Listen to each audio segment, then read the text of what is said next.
سلام و درود دوستان مهربانم. امیدوارم صحت و سلامت باشید.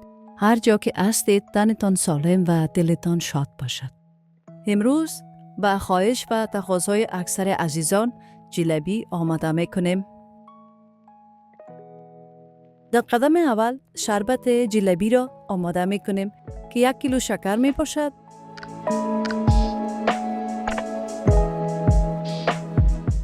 و 4 گیلاس آب.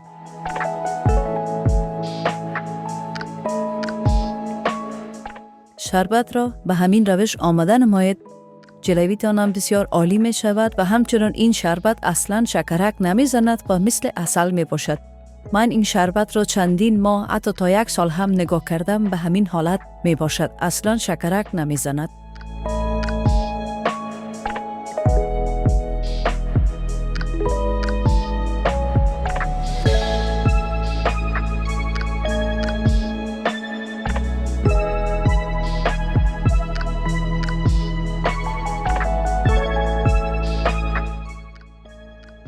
دو قاشق غذاخوری آب لیمو.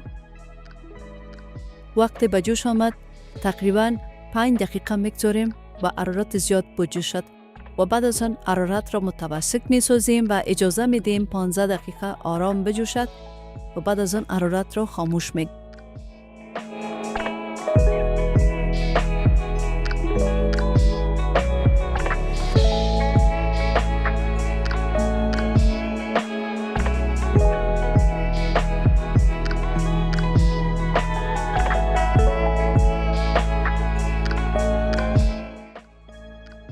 در وقت آماده کردن شربت البته به خاطر که اطراف دیگ رو شکرک نگیرد، 1 پوست را با آب لیمو تر کرده و اطراف دیگ را میمالیم که تا شکرک جمع نشود به اطراف دیگ.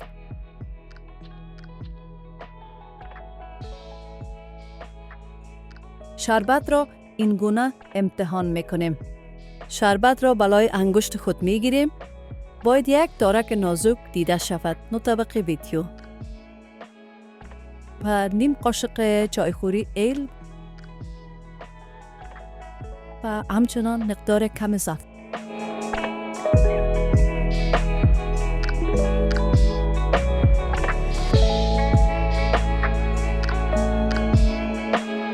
و 2 قاشق غذاخوری گلاب.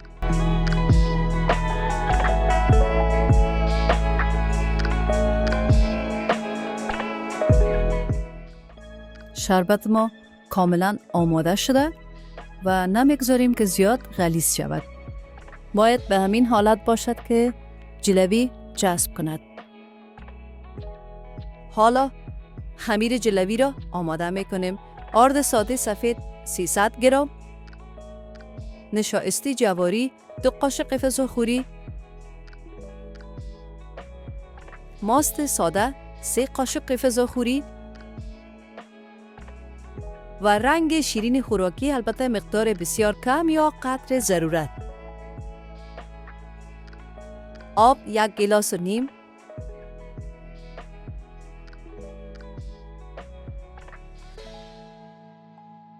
خمیر را 2-3 دقیقه مخلوط میکنیم که تا کاملا 1 دست شود.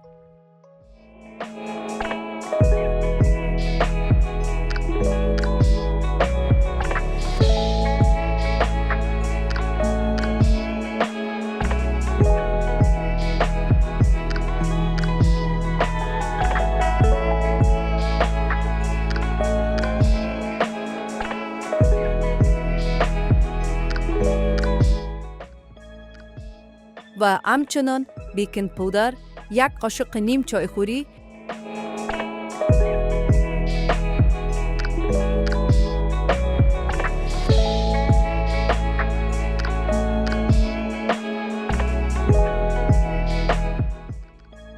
وقت خمیر آماده شد 10 دقیقه میگذاریم.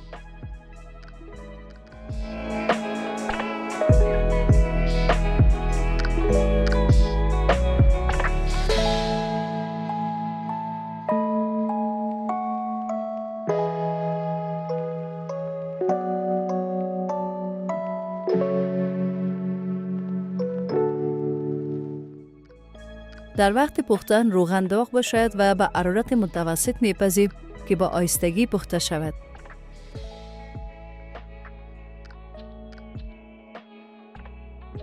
روغن به همین اندازه باشد و تا جلبی در بین روغن پخته شود.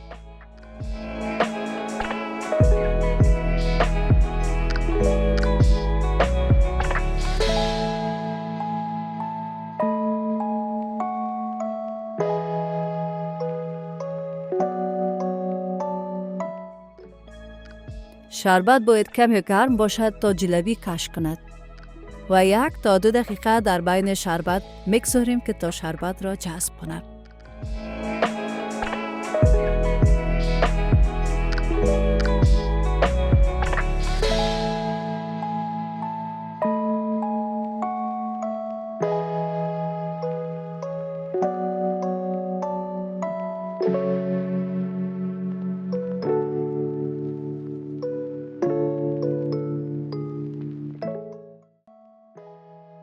از تک تک شما ممنونم که وقت گذاشتید، ویدیو را دیدید، لایک کردید و نظرات قشنگتان را نوشتید. همیشه نظرهایتان برای من ارزشمند هست و باعث می شود با انگیزه بیشتری ادامه بدهم. حالا می خواهم چند تا از کامنت های قشنگتان را بخوانم و ازتان قدردانی کنم. باز هم سپاس از همراهیتان. از کامنت ارزشمند شما بسیار تشکر می کنم. آرزوی سلامتی و شادی برایتان دارم. همیشه در مسیر موفقیت باشید. از حمایت شما به نهایت خوشحالم. منتظر دیدن شما در ویدیوی بعدی هستم. زنده و سلامت باشید. دیر من نسته د مهربانی لپاره.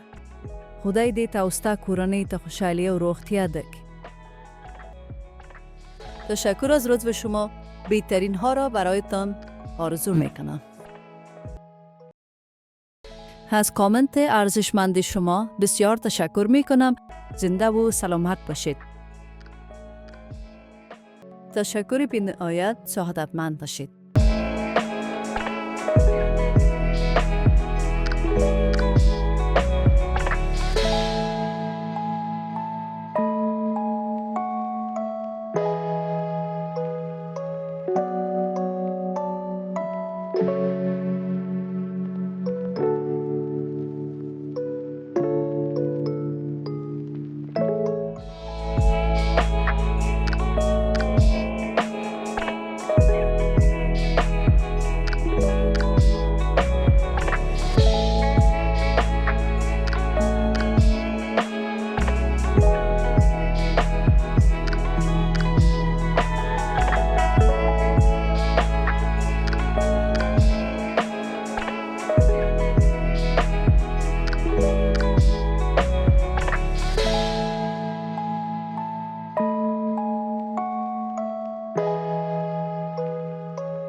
این جلبی خیلی عالی شده. از بیرون قاقق می باشد و خوب شربت را جذب کرده و اصلا نرم نمی شود.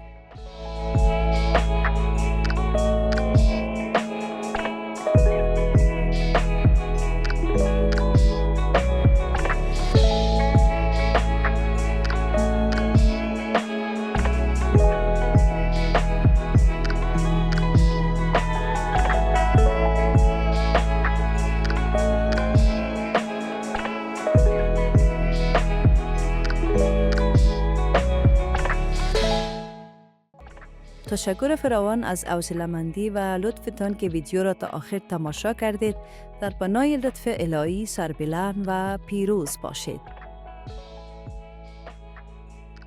لطفاً لایک کنید، سابسکرایب کنید، کامنت بگذارید و ویدیوها را با دوستانتان به اشتراک بگذارید. بعد از اینکه امتحان کردید خوشحال می شوم که کامنت بگذارید و تجربه‌تان را با ما در میان بگذارید. همانطوری که همیشه مواد لازم را در صندوقچه معلومات یا دسکریپشن باکس پیدا کرده می توانید. خداوند بزرگ نگهدار همه تان تا ویدیوی بعدی.